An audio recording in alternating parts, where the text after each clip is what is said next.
Hello, my name is David Wilson and welcome to my Comp2007 Final Project. You got the main menu here. I'll start the game up. We'll show the game and then the code in the next video. You can see when you load in, it's a lot recycled from the first project. We have our main menu there. It's got the addition of the track, some coin prefab, which is how you get score, and then the player rotating. So we hit game start. First thing I'm going to do is turn the volume down a bit, because I always find it a bit loud. You can see here that I've got settings. You can rotate the camera, you can rebind all the main functions in the game. So you can rotate, and if I rotate right being E, you can change there. Rotate right Q, it's changing, but I'll leave it on E and put rotate left on Q. Slide and jump, brightness, turn it down a little bit. And then perspective change, I'll put on K. And I'll show you what that does in a moment. I'll change my name to David, and you can see in the log. Change the name to David, and then I'll update in the scoreboard if you get the good points. And then for now, let's just begin. Okay, you can see that I'm in first person mode right now, because I've swapped the settings. If I hit K again, it'll put me back out. And you can see that the player runs along, picks up coins, you can score on the top left going up. So the player is controlled by the mouse. I tried to design it with 3 lanes in mind. So the player can be on the middle, the left, or the right, basically. Like the original Temple Runner, which is what they're heavily inspired by. And then the player will lose points if they touch an obstacle. So if they touch any of the spikes, you'll see, well, it's hard to keep the spike in the cocoon, but if I touch the wall, you can go down in points. You'll see it in the console, it's not about player touching a wall, everything's just defined like a wall if you lose points. The lava on the floor is the same, and then if you fall in one of those holes, the actual plane below it is also a wall prefab.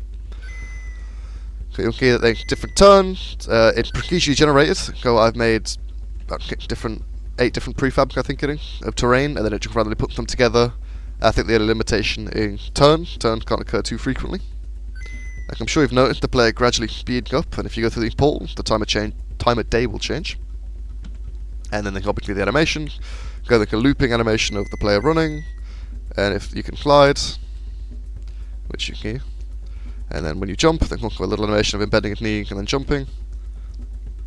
And you lose by touching a wall for 3 consecutive seconds. Just it's quite easy, but obviously it's text. So you see the score going up. The game does get a lot faster if you go, but it's capped at a certain speed. And then obviously the day-night makes it a bit harder to keep things like the lava. And then the turns are limited so that the map doesn't fold in on itself. I think 1 turn can only occur every 20 segments. Sometimes the map would just cave in on itself originally.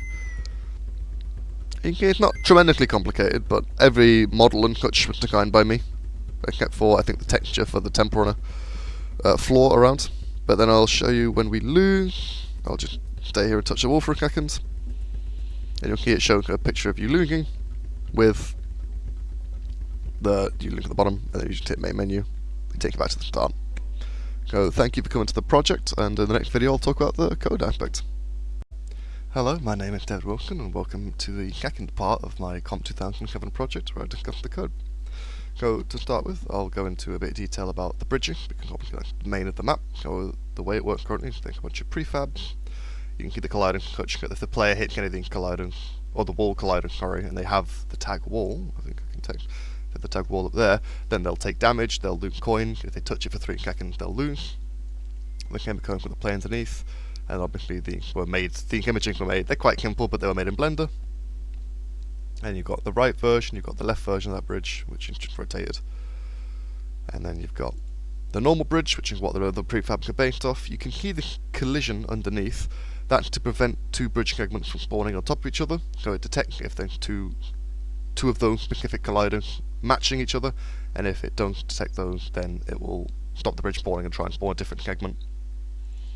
You've got Open Bridge, which originally didn't have this bridge in the middle, this lava. It originally was just not there, but it didn't really suit the gameplay, so I just added a quick lava texture and just to show something for the player to take damage, again tagged with wall. The turns have the little signs to indicate the player where to go, and they just spawn in like that. And then if you go into, oh, the sign's down there, right turn and left turn. And then there's obviously a sign prefab, which is just on the side there. So that's how the bridges spawn. The traps also spawn individually. So you've got the coin prefab, which has a coin script attached, which makes the coin rotate and it plays the noise. And then you've got the portal door, You've got the kind, the spike, and the way these ones spawn in is they have their own script attached, the optical setting, which I'll show you in a moment. But if you go back to the prefab, the bridging, you can see that they have spawn points. So certain obstacles can only spawn in certain spawn points. For example, the sign, if I go to the sign, it's a bit too big to go on all of them, so it only can spawn the center point, and that way it stops it from causing any issues. Have a left and right wall, the portal door can spawn the middle, the spike can spawn anywhere, obviously, because they're just meant to be anywhere, but they can't spawn on the, if you look on the right bridge, it doesn't have a spawn point in the gap to avoid any potential collisions like that look a bit weird. But that's basically they spawn. You can choose the segment type, so left turn and right turn have special tags for avoiding the overlapping with each other, basically. Now I'll look into the script. So this is the obstacle settings.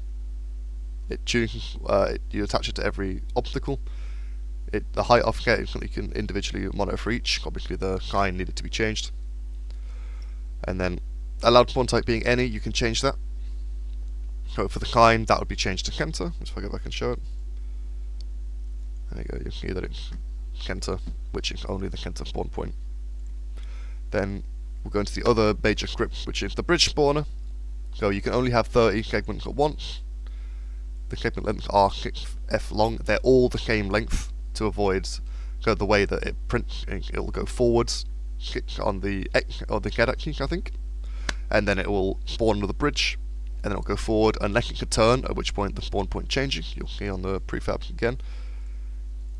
You have exit points. That's where the next bridge starts spawning, basically. Oh, so that's how they spawn.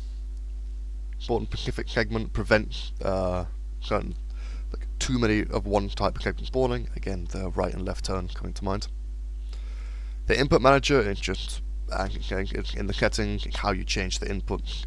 It was feedback I got from one of the people that trying the game. They said they didn't want the rotation on Q and E. They wanted it on left arrow and right arrow, which you can change in here for free.